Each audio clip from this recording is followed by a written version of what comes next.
but she was claiming racism. Yeah.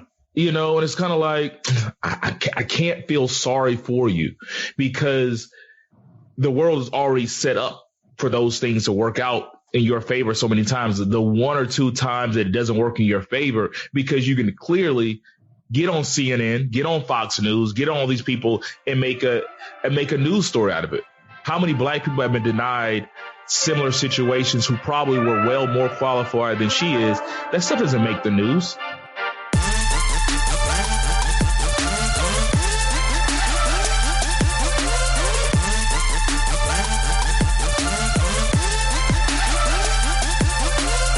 What up? It's Three Brothers No Sense. I am Tavares Ferguson, aka Ferg, joined with my co-host Razi and Buff. Fellas, tell them what's on your mind. A whole lot, actually. A whole lot. But I'll let Razi go first, man. I was going to tell another joke. It was going to be a fashion joke. Whose joke is it? It's a joke I saw somewhere, but He got off a Laffy Taffy rapper. Bubblicious. Nah, man, nah. It was gonna be about fashion, but I ran out of material. Get it? We always get it. Bro, we get it. Yeah, we definitely get it. That's not the issue. But to your credit, they're getting better. I mean, he had nowhere to go but up. Yeah, you set that one. You set that one up pretty nice. Your setup. It's just the joke sucked. Yeah. That's the thing, man. I'm trying to work on my storytelling. It's a little bit of my homework from ALI. So that's why I'm just testing stuff out with y'all. But don't use any of those jokes. But I'm getting better at the storytelling part. I like your storytelling, especially when you told a story about you told your mom you let her whoop you. Yeah, that was yeah, that's classic. But anyway, man, yeah. For me, ALI, I had my second retreat with them. So we visited Donaldson Prison here in Birmingham. It's one of 3 maximum security prisons in Alabama. So that was kind of eye-opening. It was kind of cool. I wore my Pritchard hoodie. Shout out to Erica. Was it Erica? Yeah, Erica. Yep. Shout out to Erica Cooley for that. She sent me that hoodie. So I wore it just kind of figuring that I could connect to at least 1 or 2 folks there, because I'm sure somebody that was in there was going to be from Pritchard. And actually, there's only 2 juveniles that are housed in a maximum security prison in all of Alabama, and they were there. And both of them are from Tomerville. Hey, what you not about to do? No, I mean, but no, it was actually, the weirdest part about it was they're not there for the same crime. And so we actually talked about how it didn't make sense, or there's no way that statistically you should only have 2 people or 2 minors that are in maximum security prison that are from the same area. And then we went on after we did the visit to talk about how in the past judges had such a broad kind of discretion in sentencing and here in Alabama. And so one of the things was you could look at a place like a judge that presided over Tomerville and a judge that presided over, say, Huntsville, and the same crime would get very, very, very different punishments, times, lengths, and everything. And we talked about that a little bit, but it was just really eye-opening to see that these 2 kids were from the same area. But they looked at my Pritchard sweatshirt and they smiled. And why I wore it was because Sherman, when he was here, he talked about how even if you really hated somebody when you were, back at home, just having that connection when you're in made a difference. And that's what I wanted to do. And I could see it when I was walking around the prison. Anybody that was like, hey, I'm from Pritchard, I'm from Tomerville, I'm from this place, that place. And they really were connecting with me, and they were smiling just from me, wearing that. And so it was surreal, man, to just go through the prison and everything and see all that. But it's one of those things, man. One, the retreat let me know that Alabama has come a long way, and we really are, from a legislative standpoint, trying to address a lot of the historical wrongs that they've had. Man, Alabama's actually on the forefront of a lot of good stuff. I'm excited for all of it. And so we'll just see how it all goes, man. But ALI has just opened my eyes. I'm really excited about the program. And guys, if anybody is thinking that they may want to, join or something, reach out to me, holla at me, because the only way you can get in it is to get referred by somebody that's actually in it. And so, holla at me, let me know. And it's probably the best leadership, program that I've ever been in. And I've gone through a bunch of them. So that's been my week, man. I'm excited about it. Well, sounds very positive. Yeah, man. Sounds like you had a lot going on. A good experience. So I'm glad you started the show off on a positive note, because when Ferg always asks what's going on, for me, it's just been a lot of disappointment this week. The hypocrisy in politics and just the vitriol in, I guess, everyday life. But we all know we had the State of the Union this week, well, last week rather, and it's just amazing to always watch the same group of people that say, we're too politically correct. Liberals are too soft. You're such snowflakes. And then they get butthurt because the Speaker of the House ripped up the speech. How could she do that? I mean, that's just so uncivil. I mean, like, how do you not? And then they get on her for not clapping and standing up. But you see all these pictures of Paul Ryan doing the same thing, John Boehner in the past. Speakers of the House always do that if it's an opposing president. So the hypocrisy in that just disappointed me. Not surprising, though. And then I don't know how you guys feel about it, because we haven't even really discussed it for real, but just the vitriol that Gayle King received over her questions in the interview. Listen, in my opinion, she did her job poorly, okay? I know she's a journalist, and journalists are expected to ask tough questions, but I think that's in poor taste. And the timing of it was definitely, in my opinion, just bad.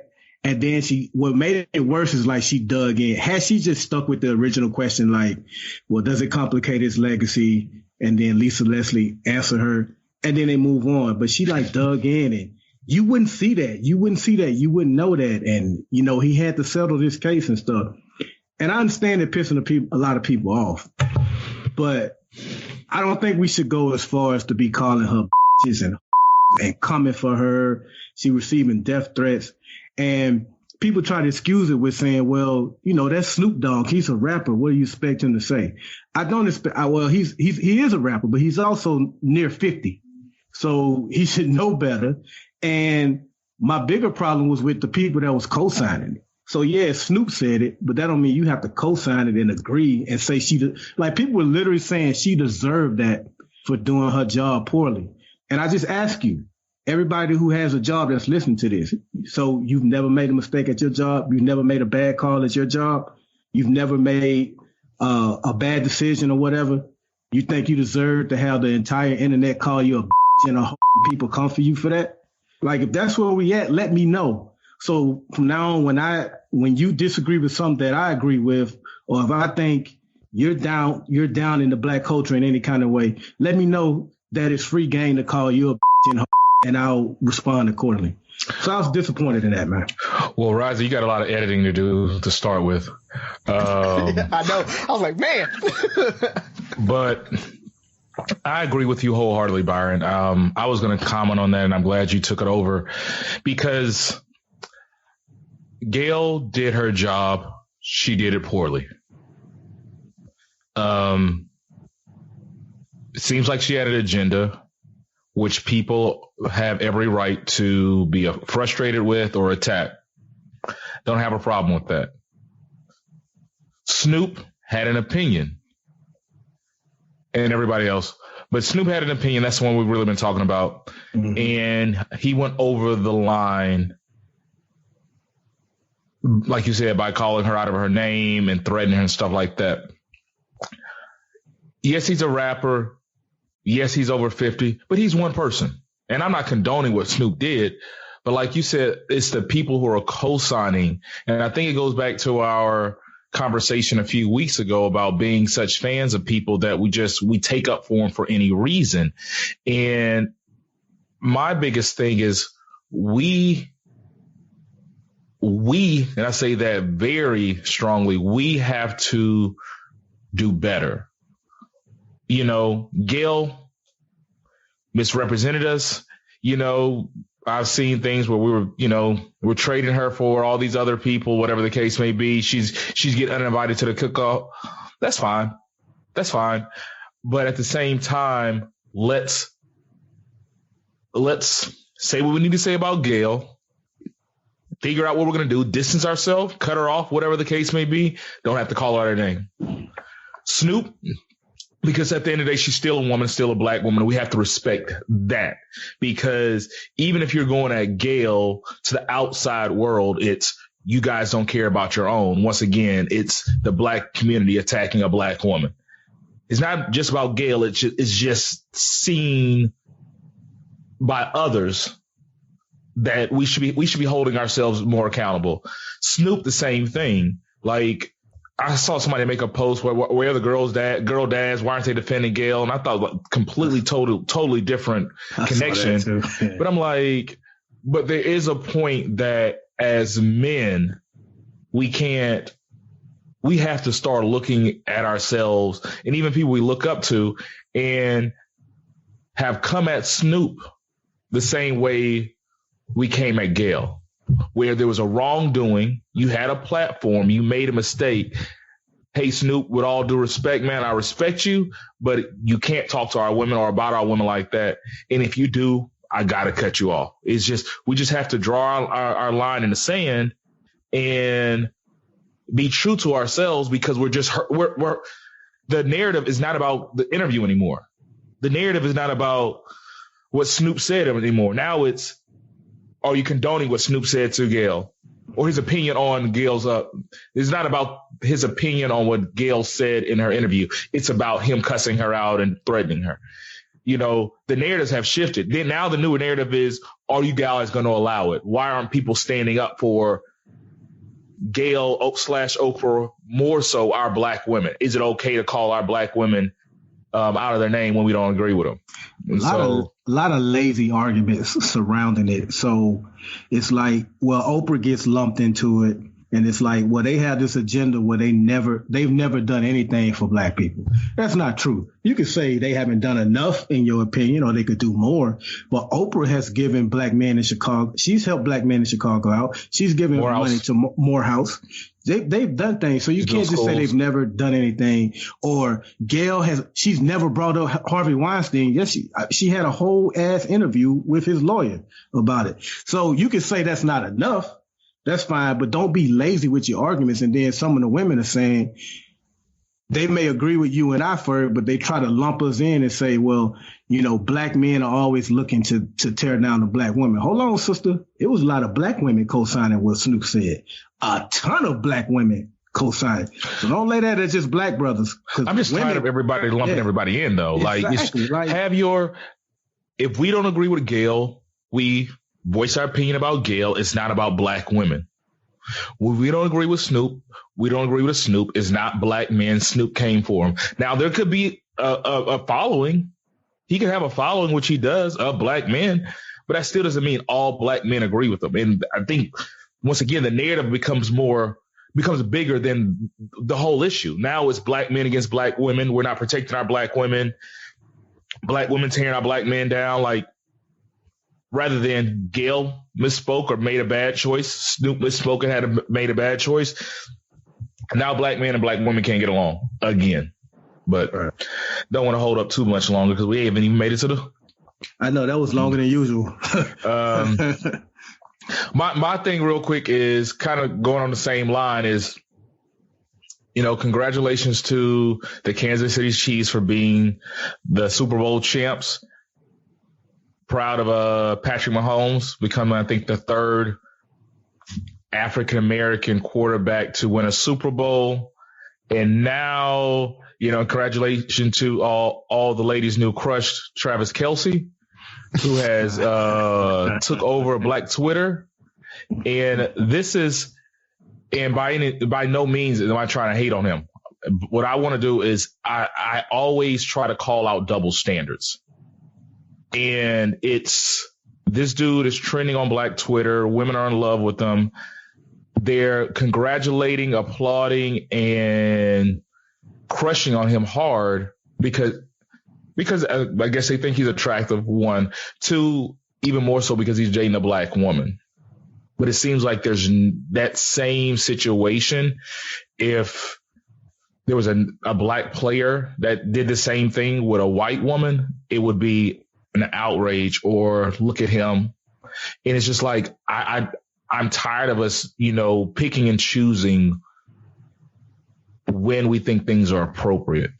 And I know double standards will always exist, but I think as long as we keep subscribing to the minute ones, we'll never be able to have real dialogue. It's not why did he choose a Black woman, or why is she choosing a white man, and the dynamics of the relationship. It's a battle, and vice versa. When a Black man chooses a white woman, or the white woman chooses a Black man, understanding the dynamics of the relationship, understanding the differences, and not making them necessarily a bad thing. It's just their thing. It was just funny to see that, because when I say Monday and Tuesday that my timeline was flooded with Kelsey and is that his wife or girlfriend, fiance? I think it's his girlfriend, maybe fiance. Yeah, sure. But I mean, he got extra points for that, So, I mean, there's not much to say on it. I just want us to stop coming at each other so hard and try to get more understanding rather than continually judging each other on things that we don't necessarily agree on for one party. But what's good for the goose is good for the gander. Is that what they say? The old folks say? Sure. Yeah, that's it. Well, all right, fellas, let's pay some bills and we'll come back with our questions. Good night, itchy eyes. Good night, sudden sneeze. Good night to your symptoms of allergies. Zysol is the allergy medicine you take before bed. It provides powerful relief while you rest your head. Not just all night, but all the next day. Zysol keeps working, keeping allergies at bay. And without those annoying symptoms disturbing your rest, you can wake up the next morning feeling your absolute best. Remember, be wise all. Take Zysol. At night. All right, we're back. Three Brothers No Sense, your favorite podcast. And it's my favorite time of the show is question time, people. So I'm going to start it off. Today is February 9th. We are going into the week of Valentines. So it's Black History Month, Black Love Month, and Black Love Week. I don't know if all those are true, but that's what I'm calling it. So my question is going to be around, I guess, Black love again. So, fellas, we all grew up in the 80s and 90s, and around this time of year, some of us might have been making a playlist or a tape or a CD for our loved ones, i.e. Splash. Whoever got my Splash, I want it back. If anybody's listening, they got a copy of Splash, I want it back. But so that's part of it. And then I just remember growing up and always watching movies and stuff like that, and couples had that song. You know what I'm saying? Like, they'll be married for 65 years and the song will come on like that. That's our song. So my question for you guys is, do you and your wife have a song, or better yet, are there two or three songs that make you think of her every time you guys every time you hear it? If so, what are those songs and why? So, me and Tabitha go way back to the days when you would talk on the phone till you fell asleep, and then you try to play it off like you weren't asleep. I'm not asleep. You sleep? No, I'm up. I ain't I was sleep. waiting for you to say something. I'm sleep. I ain't sleep. I'm sleepy, but I ain't sleep. When you ask that question, 3 songs come to mind. One is Brian McKnight's "Still in Love." Matter of fact, that's what she walked down the aisle to when we got married. When eagles forget how to fly, when it's 20 below in July, when violets turn red, roses turn blue, I'll still be in love with you. So that is the one she walked down the aisle to. Our first dance was to So Amazing, and so we danced to that. And even our first anniversary when we went to Miami, I brought my iPod and we listened to it and slow danced on the beach. That's kind of corny now that I look back on it, but at the time it felt romantic. Goddamn it! So, and our third song, man, is just something. It's Tupac, "Run the Streets," and we would be on the phone. And I would rap Tupac's verse, and she would sing the chorus. And it's a female rapper on there named Storm. She had learned her verse, and so we would just rap that to each other on the phone from time to time. So there's actually a lot of Tupac songs that are our songs, but I wanted to mix it up with 2 R&B joints. So those are the 3 that are us. Like whenever we hear, especially when we hear "Run the Streets," if we in the car, it's like we in 10th grade again, man.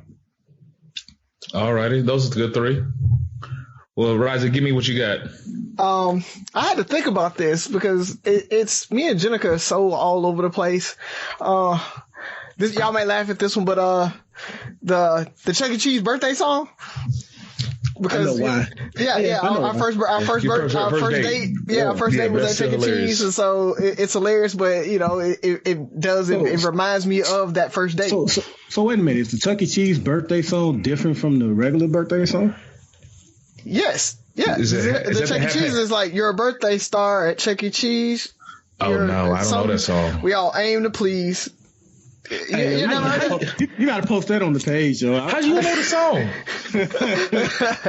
How do you know your song? Hey, Jen, he don't know y'all song. And you're gonna get in trouble for that, not knowing the song or that being your song. No, both. Well, that ain't our song. The thing is, I don't think we really have a song. The thing about it is with us, because we just, like Byron said, we just kind of became friends and fell in love so fast that there wasn't like this one defining song that was ever ours.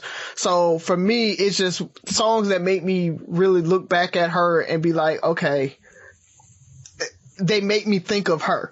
So I don't know necessarily if they're our song, because so give me what you got. So for the other one that is Aerosmith, Don't Want to Miss a Thing. Okay. So I don't want to close my eyes, don't want to fall asleep. So that one, and it's because Jenica loves every genre of music, and rock is one of her big things. And so that one, when that comes on, is one that we would always like just kind of sing together, because we both really like that song. So I'll pick that one. And then the other one that I always mess with her is I can't remember who sings it, but it's the one that's like, "Hey ladies, yeah." What is the name of it? I hear that song all the time, but I don't know who raps it or whatever, but I know what you're talking about. You know what I'm talking about? And it's really funny because Jenica really, really loves it. It's like, it's got like look back at it on it. You know what I'm talking about? Yeah, that's such a horrible song, right? It's such a horrible song, but it's funny. She loves that song, and so it's one of those things that whenever it comes on, anytime that it's on, me and her text each other back and forth that it's on, or like if it's on Spotify, I'll be like share it with her right then, like, oh, it came up on my feed. And so it's one of those things, man, that it's just ours because it's ours, and that's just it. It's just one of those things we always think about each other when it comes on. That's it right there. It's your girlfriend's favorite DJ Matt is in the Right, that's horrible. Travis Porter, by the way. Travis Porter, that's it, yeah. That's so horrible, bro. So horrible. Okay. That's funny. Well, I definitely want Jen to comment on those. My three, and I might give a fourth just to throw something a little out there. So my first one would be Lady in My Life by Michael Jackson. At one point I was just really, I had a playlist and that song somehow would always come on and it reminded me of her. And I just think it was a beautiful song. And it's like one of those rare chances you got to hear Michael Jackson really sing. And most people don't know him or respect him for his actual voice. That was also a good song. The second one would be Music 143. And I don't know if you guys ever heard that song 143. So basically, and I put her on the song, and it was special for a few reasons, but 143 is his way of saying I love you. So 143, I was one letter, love is 4 letters, 3 is, you is 3 letters. So 143. So that was kind of our code for I love you. Then the second part of that was she's a Delta, she's an A, so she's the 1, I'm the 4 on my line. And then if you look at synergy, it's really weird. When you look at synergy or synergy theorems, like 1 + 1 = 3. So me plus her plus me equals 3. So, because you can build off synergies. Basically, you can get more from two people than you get from one. So 143 was kind of our special song. And I was a huge music Soul Child fan, and great song. So you guys should listen to it. And the third one would be So High by John Legend. And as I guess I kind of dogged John Legend out a couple of episodes ago, but he is one of my favorite artists. And the reason I like that song is it's actually a song I proposed to her too. And so I proposed on an airplane playing that song. So, being so high in the sky, feel like in such a sky, like that. So I proposed playing that song, and we're both huge John Legend fans and stuff like that. So that would be my third. And just to throw alternate in there, T.I., Whatever You Like. So when I met her, in 2008, late 2008, early 2009, I was working in Tallahassee for Philip Morris. And if anybody knows anything about college towns, you can survive off college income, a couple of net checks, drink specials like that. And so when you stay in that same city and you're making $65,000 a year, no wife, no kids, you're balling in a college town. And so that was my thing. I remember my first dates, is like, should I get the chicken or the shrimp? Oh, baby, get both. You can have whatever you like. So that was my thing. I felt like there wasn't much in Tallahassee I can afford or I couldn't pay for it. Boy, I look back 10, 11 years ago, my standards were so low. We've definitely come a long way. And so she still gets what she wants, but those are my top 4. So. Nice. You got another one, Razi, giving us something different? You coming back? No. You sticking with your answer? Yeah, man. It's one of those things that, for us, it could be all over the place. We love karaoke, and one of the things that we always do is we always sing the Regulators together. Funny thing, we literally did karaoke last night and sung We Opened Up to Regulators. Yeah. So I may put that one on there too, just because we always sing that song. But karaoke, and it's one of those things that we really like to do, and so I throw that out there as well as a fourth. Okay. All right.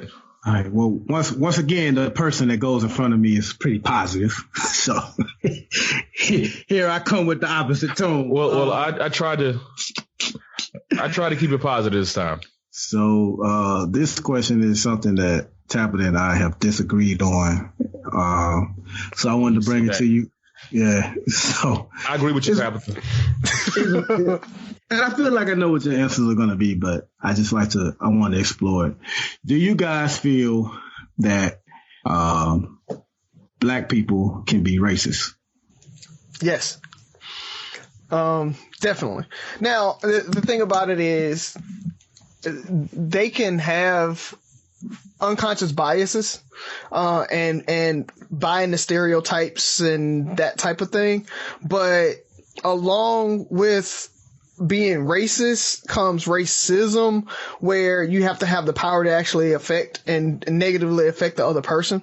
So that becomes harder to identify. But the thing about it is we have black people that are in positions of power that won't hire other black people because of, I don't want the coonery in here. I don't want, the N-word up in here. And so they start identifying that person and throwing those stereotypes in there because of that.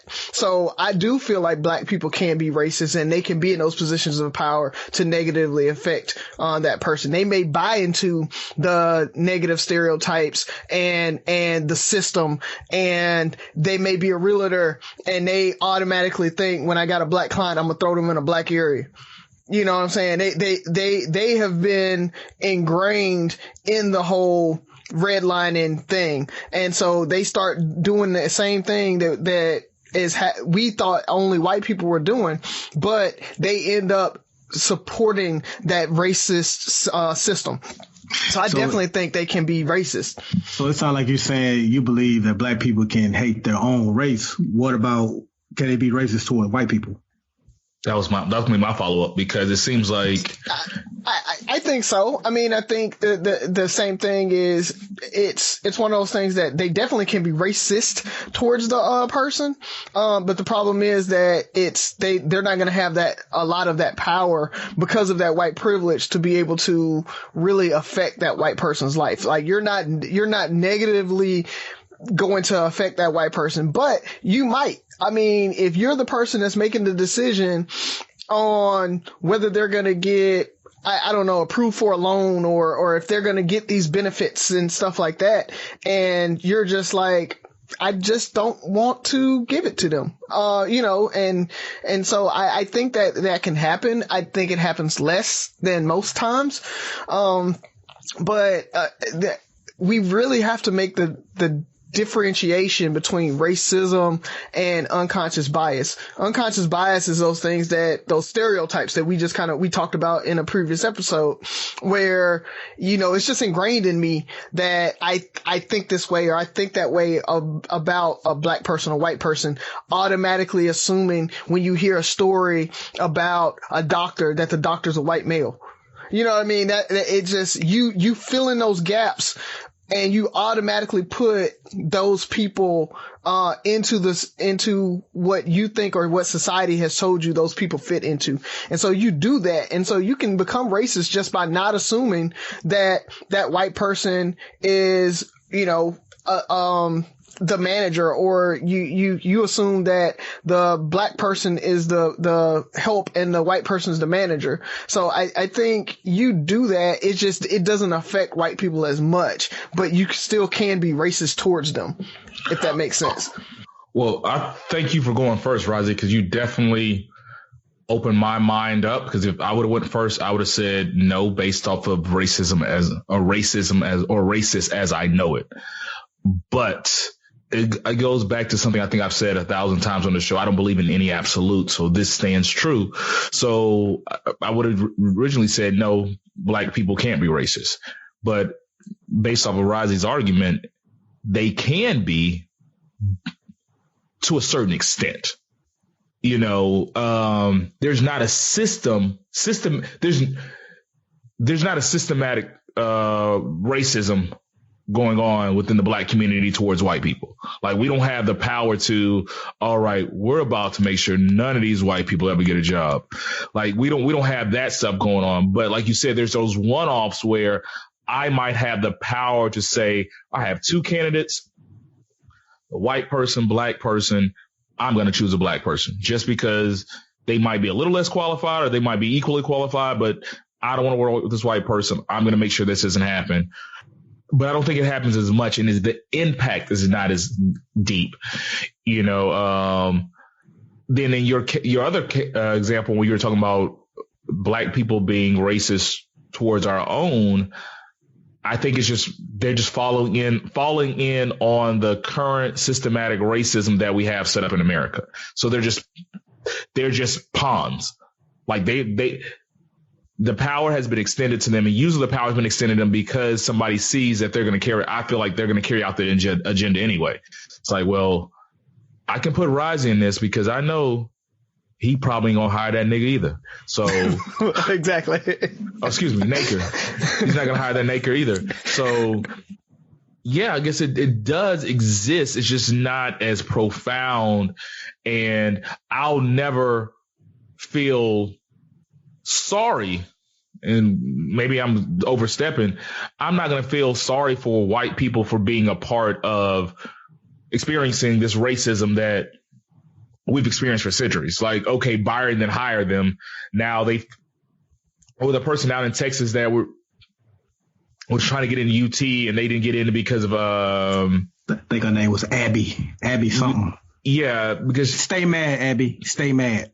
Yeah. Well, she didn't get in because she was at the bottom. Grades, actually. Yeah, she was at the bottom tier anyway, and so it was black people. But she was claiming racism. Yeah. And it's kind of like, I can't feel sorry for you because the world is already set up for those things to work out in your favor so many times. The one or two times that it doesn't work in your favor, because you can clearly get on CNN, get on Fox News, get on all these people and make a news story out of it. How many black people have been denied similar situations who probably were well more qualified than she is? That stuff doesn't make the news. So I guess there are forms of black racism or black owned racism. I don't know how we would coin that, because I can't give it the same power as just we usually just call it like self-hate or something like that. Yeah, but I'm even talking about black people who are quote unquote racist, because I can't even feel sorry for that. Black people that are quote unquote racist to white people. Or is it just like, hey, you know what? You'll get some flack for that. No, not even that. Like, it's not like I don't like anybody who's just an evil person and that goes out of their way to harm others. But if you were understanding of the situation and like, hey, I might give this other person, I might give Razi a chance over Spencer over here, because I know that there's a good chance that Spencer can go someplace else and get another chance. I'm not mad at that person. Like, they're equally qualified. Razi might be a tad less qualified, but I relate to him. I rather work with him. There's similarities that I see. And if I can be part of him progressing and breaking a cycle, I want to be part of that. And maybe I don't have that same affinity or that deep want or desire to see Spencer. If we have any listeners named Spencer, my bad. Yeah, I do have a homeboy named Spencer. So Spence, my bad, man. Nah, we ain't talking about you. Maybe. But, so that's me. What you got for us, Buff? Well, I asked this question thinking we were going to vehemently disagree, but you two Nakers knocked this question out the park, man. So Tabitha, her answer was flat out no. No, I'm sorry. Her answer was flat out yes, black people can be racist. And I was trying to explain to her like Razi did and like you did, Ferg. And so my answer is just like you guys. So I'll just say it. I don't have to say as much as I was going to say. So, yes, black people can be racist, but my answer is almost like a yes and no. Yes, they can be racist, but the no comes in because, in my opinion, we can't affect anybody. So if we're racist towards white people, it doesn't matter because we don't control anything. We don't control any industry. We don't do any redlining. We don't control any banking. We don't control any political policies. I mean, we had a black president. I don't think he mentioned the word reparations more than 5 times, if that. I mean, there were certain things that he was scared to do as a black president. Yet you got Trump out here giving Rush Limbaugh, not only giving him the Medal of Freedom, but at the state of the mother bleeping union. You know what I'm saying? That's how, you know what I'm saying? So we don't control anything. It's already only like 39 million of us in this country, not counting the ones that are incarcerated. And then the ones that are ex-felons, they can't even vote in most states. So we're just marginalized in all type of ways. And the main thing I will say is, you know, our racism doesn't matter, because even if we have, like Razi mentioned, a single person that has this position of power, that person still can't go through life without having to deal with white people, get their approval on something like that, because they control so much. It's not like that on our end. So you look at it like this. Look at it like this. When people say you, quote, made it, that's just translating to, hey, white people like you. You know what I'm saying? That's what we made it now means. Yeah. Or in politics, when someone is, when they say they're very electable just means, oh, white people will vote for you. You heard that about Obama so much in 07 and 08. He's electable because white people feel safe with him. So mainstream, that equals white. Like, the people that are listening to this show, ask 10 white people who Maze is and who Frankie Beverly is, and come back with the results on how many of them know them. Very successful artist, but he's black famous. So there's famous and there's black famous. So everything mainstream, everything that's popular is white. And my answer to Tabitha is that because we don't control anything, even if we are racist, it has no effect on white people. It's very minor. But you know what the thing about it is, now that we've discussed it, we've only talked about two groups. Mm-hmm. You know, there's more. Believe it or not, there's more than black and white in the world. Yeah. You know, are you racist to the Muslim or the Middle Eastern person that comes in and applies for your job and everything? Are you a part of the system that's actually harming them? And truthfully, I do think black people buy into that a lot, with being racist towards Middle Eastern people, being racist towards Asians a lot of time and that type of thing. So I really feel like, yes, we can be racist. It's just, it might not harm the white people if we're racist towards white people, but when we're racist towards those other areas, we're feeding into that system and we're a part of that racist system. Is it racist or is it biases again? Because I think it's the same people that have because I don't think the opportunity increases because of different minorities. You know, like if I don't have control or the power to make a change in a white person's life, I probably don't have the authority to make changes in Hispanic, Asian, Middle Eastern. So it's the same people that we were talking about earlier that can tell it's between Razi, Spencer, Muhammad, and Jose now, and I still choose Razi. It's like, it's the same people. I don't think it's that many new options to be. It's not, but it is. So think about it like this. Hispanics make up about 17% of the population. I think black people make up about 19%. Asians under 3%. White people make up about 55, 60%. I thought we were around 13%. Where you get 19% from? No, we're more than Hispanics, and so right now still, and so it may be Hispanics are 13, we're 17, but I know we're more than Hispanics. They say Hispanics are going to overtake us within the next 5 years, 45 years, I think. But right now we still are a larger block. But all that to say, the thing about it is, just take Hispanics. I mean, to the next biggest block.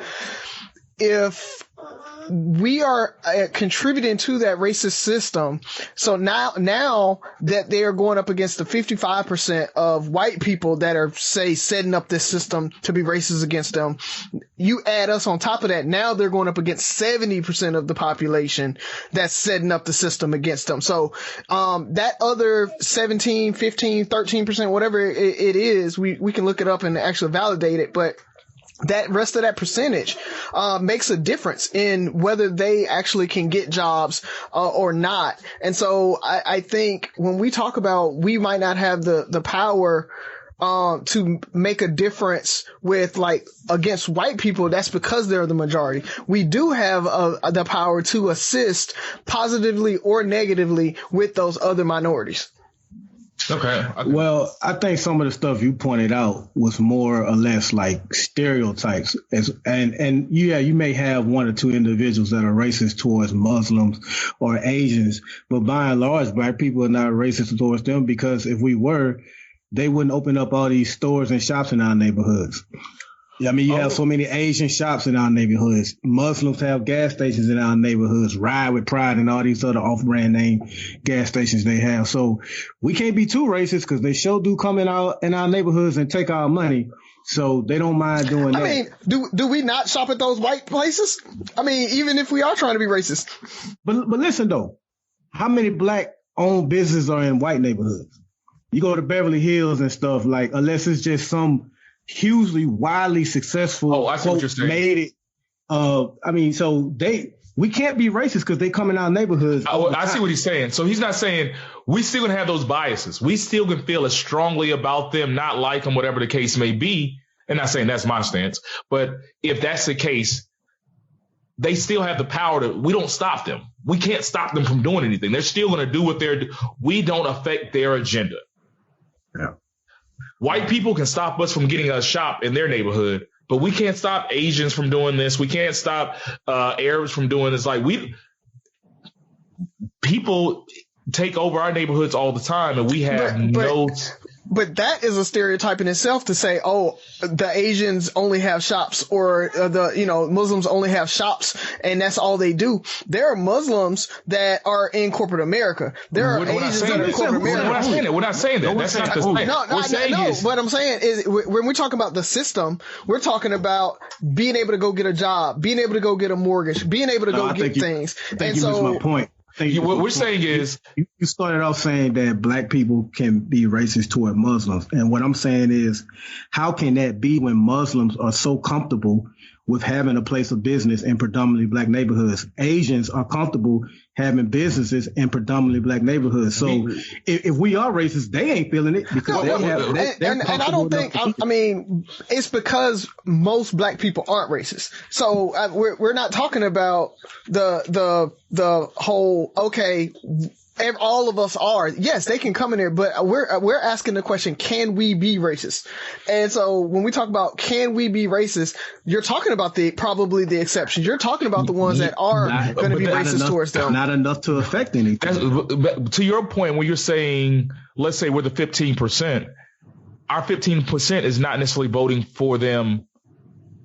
We're not voting against them. What Byron's trying to say is, if we're talking about racism as a system of power, and we're not saying all Arabs own gas stations, all Asians do this. We're saying is, these people still have the ability, whether we like them or not, we have our biases against them or not, they still can have an agenda and do what they want to do. They can come in our neighborhoods no matter what we like them or not.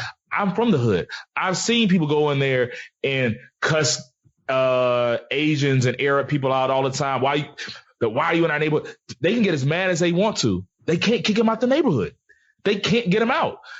Now reverse that and say, hey, I want to go open up a shop in the middle in Bel Air in Houston, and they don't want me there.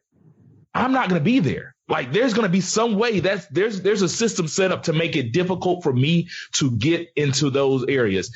And there's a system. We don't have a system, whether we want them there or not. We don't have to like them, but they're still going to be able to do what they want to do. Now, do we have the ability as a whole, if we came to a collective agreement saying, hey, we're going to vote in our favor or against our favor, but we're going to vote as a whole? Yes, if the 15% got together and said, we're going to vote this way, yes, as a group, we could piggyback off the current racist system.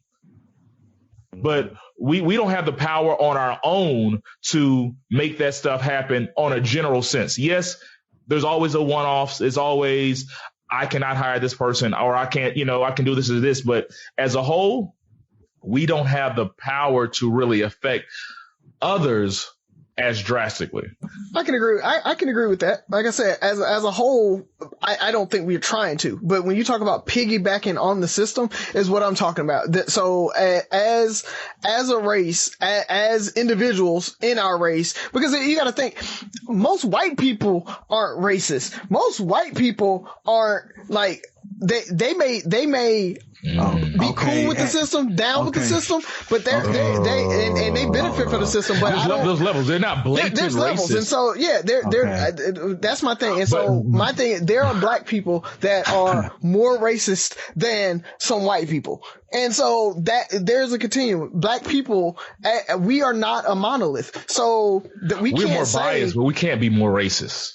There are some, I mean, you got to think, there's some Uncle Ruckus type dudes out there that are way more racist than, some white people. So, what does Uncle Ruckus have the power to change? Who can he affect? He doesn't, but the system that he supports can. And so that's the thing about it is he's supporting the racist system. So that makes. But who's controlling the system that he's buying into? I mean, there's no one person sitting there controlling the system. The system's been set up over years and years and years. White people controlling the system, Razi. The answer is white people controlling the system. White people, yes, as a group. But what we're saying is, Razi.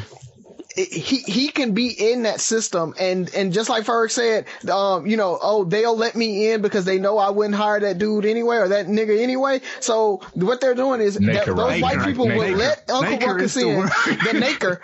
So they will let Uncle Ruckus in and let him do it. It's the same as that black dude that's giving out cash to people to help support Trump. But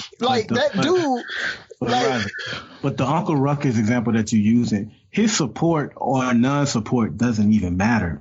Think about it. The Republican Party does everything they can to ignore us, and they still have no problem winning elections every 2 years and every 4 years. So our support doesn't even really matter. So your example, he might buy into the system, but who controls the system? It's like you pointing out the crack user versus the crack dealer. What I'm saying is that matters. The top matters, but the problem is they don't need all of the black areas or the black people, but they do need 4 to 5%.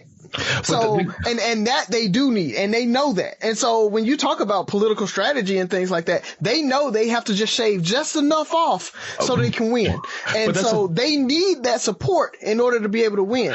And they need those Uncle Ruckuses to be able. They need those racist black people that are out there to support. You just said two different things. You just said two different things. You said they need that 4% black people.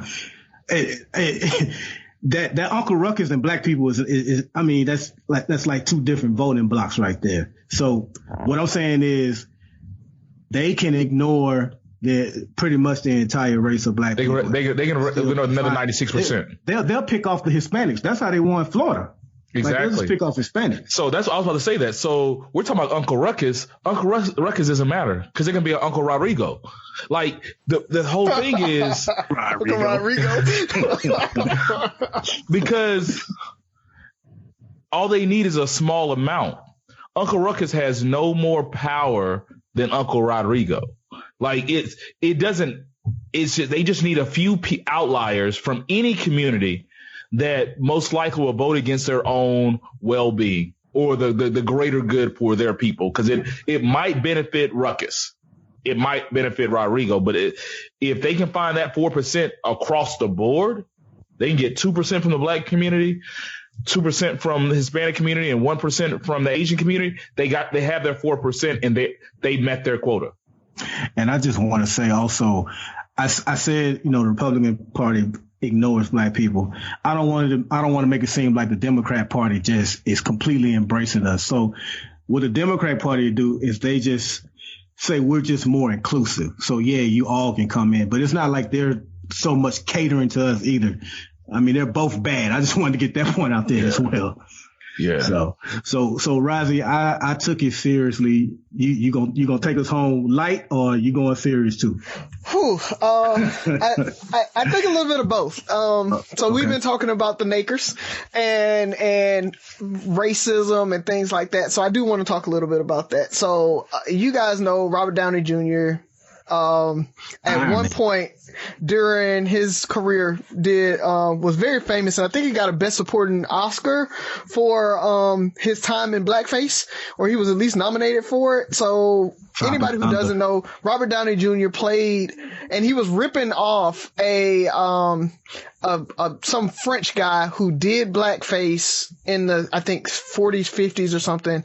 But in Tropic Thunder, he played a white guy who went under surgery to play a black guy in the movie. So he's the dude playing another dude. But, so my question is, in the news, it's come back up. I guess I don't know why, but it just started circulating again about people questioning whether that was the right thing or not. So I'm just asking you guys, were you okay with Robert Downey Jr. playing blackface in Tropic Thunder? The circumstances that it was for Tropic Thunder, are you okay with him playing blackface in that? The way you explained it, because I didn't really watch the Tropic Thunders, but people have told me that it's pretty funny. But from what you explained, I mean, yeah, it's okay. I think it was a satirical take on the whole blackface movement. Yeah. So I think it was an artistic gesture. It wasn't just like, oh, they need a black dude in the movie. Like if what he did was what really was going on, like, hey, they need a black person for this role.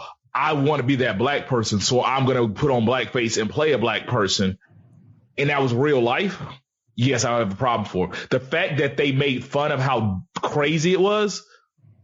Like it was hilarious to me. It's like, you want to roll this bad, or if you look throughout history, how many times we've had white people want to play these famous black characters, and Cleopatra, probably the most famous example, Liz Taylor playing Cleopatra years ago, is like, this is hilarious. Like, we have all these black artists or all those black actors out here, and you're going to take the one white dude who doesn't even look black in this thing. You ain't got to go back that far. You ain't got to go back that far, Ferg. They wanted Julia Roberts to play Harriet Tubman. Yep. Oh, yeah. Yeah. But the thing about it is, Cleopatra, like, that was a famous role. That's one of Liz Taylor's most famous roles. And so I don't have a problem with Razi. I think it was hilarious. Just because I think that might be, and this is off the top of my head, I haven't thought too much in it, might be only one of the only times I've seen it done properly, I guess. Not taken too seriously, because, and not to steal your thunder, did you see Barnes and Nobles this week? Oh yeah.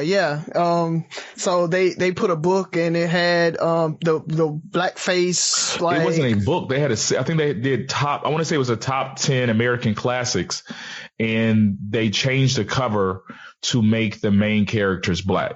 So pretty much put them in blackface. And at first, I don't agree with it. It was poor taste.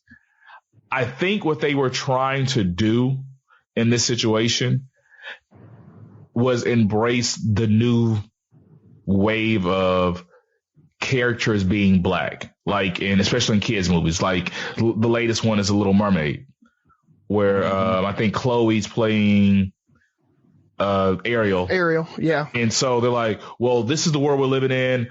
You know, Thor is going to be a black woman, like all these different things, all these changes. Let's show that we're diverse and we're open to diversity, and we're going to pick top 10 American classics and make them black as well. Rather than take the idiot part, was it, you could have picked top 10 black American classics and highlighted a Black History Month that way.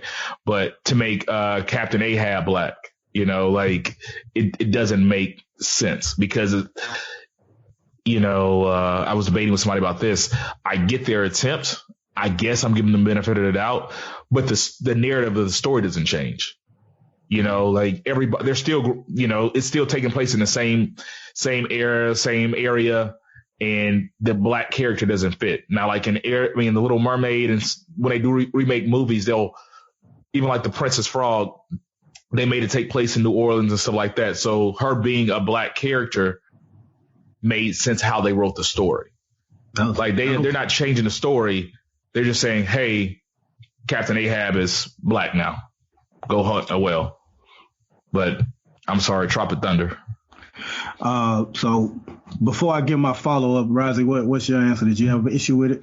No, and kind of the reason from where I prefaced the question, it's one of those things, man, that I think it's no different for me than an artist, like a white actor having to become a racist to play the part, right? So it's one of those things that exactly. you're not holding it against them as, oh, they're calling everybody, niggas, because that's the part that they're playing. Nakers. Mm-hmm. So they're not calling everybody nakers because that's the part they're playing. And I think that was what Robert Downey Jr. was doing, was he was playing the part of the guy that actually did it. So it's one of those things that I feel like it was okay, but it's during my ALI retreat, one of the things they talked about was intent and impact. And they're like, the only person that can tell you the impact of something is the impacted person. And so there were people that were impacted by that and didn't like it. And so, we talk about everybody has their opinion, and they have the ability to have their opinion. And I'm okay with that. But for me, I think we have to take a step back and look at it for what it really is, and look at the person's intent behind it. If, like Ferg said, if it was somebody that was, I want to play this black character, so I'm going to put on this black makeup so I can play a black character, that's different than me saying I'm playing the guy that actually did that thing. And making fun of him. So I was okay with it. And Robert Downey Jr. even said he talked to his black friends and they were fine with it. But just like we're saying, they found it hilarious because of him making fun of the folks that actually did it. I don't know if you guys have seen Bamboozled from Spike Lee. That's one of the best movies about blackface out there. So listeners, if you're listening, Black History Month is a great time to go and look at that. Go check out Bamboozled. It was the same thing. People got mad at them for doing the movie, highlighting the blackface and the caricature and the watermelon eating, black people. They were trying to make fun of it and bring it to light, but people got mad at the actors for doing the movie. And so I'm like, guys, we can't ignore these things. They happened. And if you just ignore them, you start forgetting that they did happen. At some point, nobody's going to be able to put two and two together. So I really appreciate artists that will step out and put themselves on the line so that people can see that these things actually happened in the past. Yeah. And I appreciate that, because I think we start back to what I was saying earlier. We have to start having the right narrative. We have to be able to stop jumping to conclusions, or, you see something and your initial impact is you can be pissed. Like back to Barnes and Nobles. When I saw it, I was like, what the hell? And then I read more into it because it's 2020 and I consider myself at least slightly educated person. Read more into it. I'm like, I don't necessarily agree what they did. I think it was still in poor taste, or a bad decision. Not even poor taste, it was just a bad decision. But I'm not as upset. It was just, like I said, I think they were jumping on the craze of putting black characters in classic roles. Did they do it properly? No. Could they have used actual black literature? Yes. Were they trying to be racist? I don't think they were like, what can we do to piss black people off this month? Have you seen the covers, Byron? I haven't. No. Yeah, man, it looks crazy, but I don't know, man. That was a good question, Razi. Oh, Buff, you had one more thing, yeah. Oh, well, you guys you actually kind of answered. I was going to say, what do you say to the people? Because every Halloween someone does something racist. That's just stupid, though. So what do you say to the people that say, well, when I wore my blackface, it was an outrage? But I think you guys kind of answered it already. Yeah, like you gotta. I don't know, man. People are stupid. That shit is what it is. I get annoyed very easily. So for sure. Oh, Buff, we're missing somebody. Oh, I'm in a different setup, man. I've noticed the last two episodes, it's been like glitches in the sound. So I just wanted to kind of change it up. And I got my phone on airplane mode too, because I think it was interfering too. But I noticed whenever I would talk, it would be glitches, and just trying to make the sound better for the listeners. Okay. Yeah. We don't critique ourselves, guys.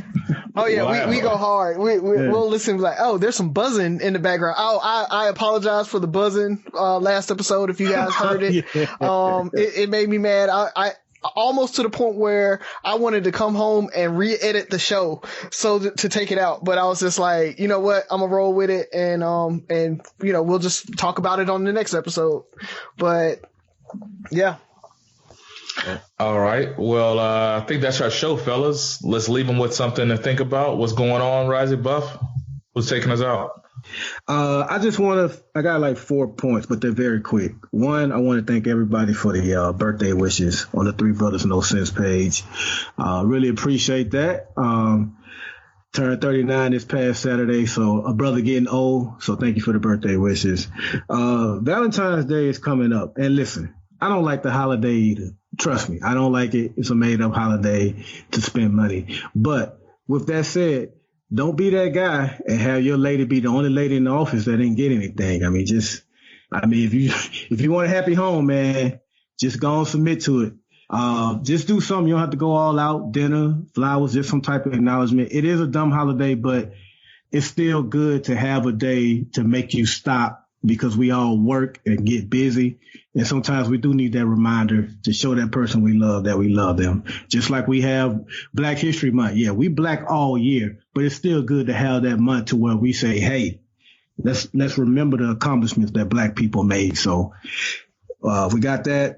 Also, hey, Buff, before you do that, I want to throw out there, it is leap year this year. And so by the rules of leap year, the ladies are actually supposed to be doing it big for the men this year.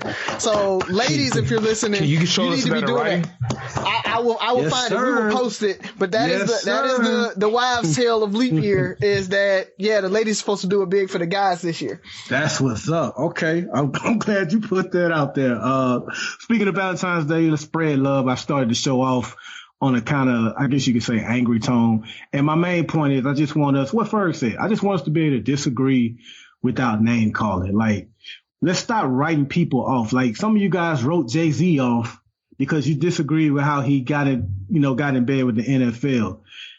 Jay-Z, like, this dude has done so much. So I don't want 10 positive things somebody has done to be negated by one thing you disagree with. Let's stop canceling each other. Let's stop the name calling and say, hey, I don't like the way you did that. Keep it moving, have a healthy debate.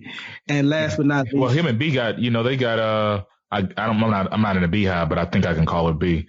They got backlash for not standing for the national anthem during the Super Bowl.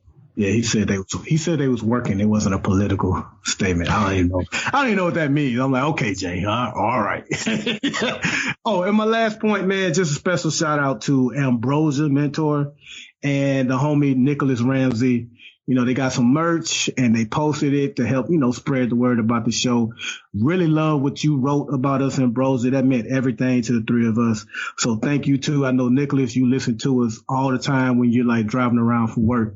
So big shout out to you guys. Thanks for the support. Most def. Only thing I want to add on there is I've started a new documentary called They've Gotta Have Us. So it's on my list. Yes, anybody that's out there, it's an awesome docuseries on Black people in media and like movies. So go check it out, man. I mean, the first episode, it'll get you hooked. It just goes all the way back to Hattie McDaniel, receiving an Oscar in a segregated theater. Like, from there, talking through Spike Lee and how he held Black cinema on his back. And the second episode goes into, Boys in the Hood and Menace to Society and all of that. So, man, it is a great docuseries. Great time to do it right now while you're during Black History Month. So go check it out if you're a cinemaphile or if you just like movies in general. Go check that one out for us and let us know how you like it. Good stuff. Well, I don't have much for us. Two housekeeping things. First of all, Razi's going to do his due diligence and get us a a Three Brothers playlist going on Spotify. So the songs that we mentioned today. So feel free to go to the group and let us know what we missed. As a matter of fact, we asked you to go to the group and let us know what we missed, and also go to follow us on Spotify and listen to the Three Brothers playlist.